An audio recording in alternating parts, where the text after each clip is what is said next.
ইফতারের মাত্র 1 ঘন্টা আগে চলে আসলাম হালিম রান্না করতে। হঠাৎ করে আমার জামাই বলে উঠলো আজকে হালিম রান্না করতে হবে। সেই কবে হালিমের প্যাকেট এনে দিছি, তুমি রান্না করো না কেন, হ্যান ত্যান, আজকে ইফতারে থাকে হালিম রান্না করে দিতে হবে। তারপর কি করা, চলে গেলাম হালিম রান্না করতে। সময় বেশি ছিল না, ঝটপট মুরগির মাংস বের করে নিয়েছি, তারপর রান্নার জোগাড় শুরু করে দিয়েছি। চুলায় বসিয়ে দিলাম গরম পানি। এখানে রাঁধুনি হালিম মিক্সটা নিয়েছি। এটার ভিতরে 2টা প্যাকেট থাকে, একটা মশলার প্যাকেট আর একটা ডাল ও শস্য দানার প্যাকেট। সবকিছু দিয়ে একদম রেডি করা থাকে, আলাদা করে কোনো লবণ মশলা দেওয়ার প্রয়োজন নেই। প্রথমে আমি ডালের প্যাকেটটা ছিঁড়ে নিয়েছি, গরম পানি দিয়ে এটা ভিজিয়ে রাখবো।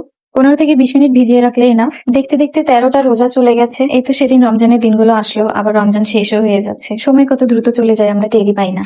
তারপর চুলায় পাতিল বসিয়ে দিলাম তেল, তারপর দিলাম পেঁয়াজ। পেঁয়াজটা একটু ভেজে নিয়ে আমি বেরেস্তা বানিয়ে নিব।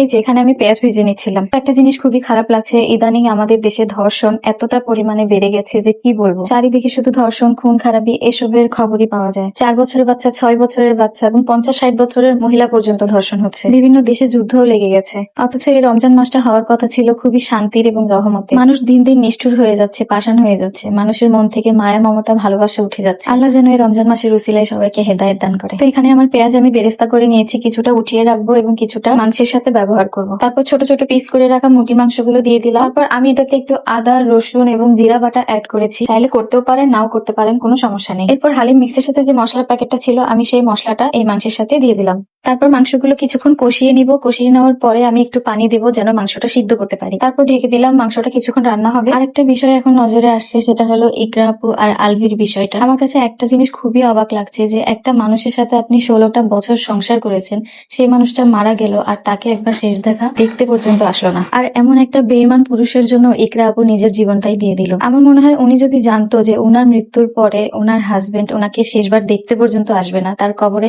এক মুঠো মাটি পর্যন্ত দিতে আসবে না, তাহলে আমার মনে হয় না আত্মহত্যার মতন এমন একটা বড় সিদ্ধান্ত তিনি নিতে পারতেন। তবে উনি হয়তো ভালো ওয়াইফ হয়েছেন, কিন্তু আমার মতে উনি ভালো মা হতে পারেন, কারণ এই সোনার টুকরো ছেলের মুখের দিকে তাকিয়ে হলো তার এই সিদ্ধান্তটা নেওয়া ঠিক হয়। এমন পুরুষের জন্য জীবন দিয়ে কি লাভ হলো? ওনার জীবনটা তো চলে গেল, কিন্তু বাচ্চাটা মা হারা হয়ে গেল। আলভির কিন্তু বড় কোনোই ক্ষতি হয়নি, সে ঠিকই তার প্রেমিকাকে কিছুদিন পরে বিয়ে করে সুখে শান্তিতে সংসার করবে। ইকরা আপুর উচিত ছিল ওনার সন্তানের কথা ভাবা। যাই হোক, এখানে আমার মাংসটা রান্না হয়ে গেছে। এখন আমি যে ডালটা ভিজিয়ে রেখেছিলাম সেটা দিয়ে দিলাম। একটু নেড়ে চেড়ে নিয়ে অনেকখানি পানি দিয়েছি, কারণ এই ডালগুলো সিদ্ধ হতে হবে। তারপর আবার ঢেকে দিলাম। এই যে আগের চেয়ে অনেকটাই ঘন হয়ে এসেছে এবং আমার ডালটাও প্রায় সিদ্ধ হয়ে এসেছে। আর কিছুক্ষণ রান্নার পরে আমি এটা নামিয়ে নেব। কিছুক্ষণ পরে এটা এরকম ঘন হয়ে গেছে, এখন আমি এটা নামিয়ে পরিবেশন করব। বাটিতে বেড়ে নিয়েছি, তারপর দিয়ে দিলাম কাঁচামরিচ কুচি, ধনেপাতা কুচি, পুদিনা পাতা কুচি আর শশা কুচি। এরপর যে বেরেস্তাগুলো করে রেখেছিলাম সেটা একটু গুঁড়ো করে নিয়ে উপরে ছিটিয়ে দিলাম। এই যে আমার হালিমটা তৈরি হয়ে গেল। ভিডিওটা এই পর্যন্তই ছিল। সবশেষে বলবো সবাই ভালো থাকুন, সুস্থ থাকুন, নিজেকে ভালোবাসুন, নিজের পরিবারকে ভালোবাসুন। আল্লাহ হাফেজ।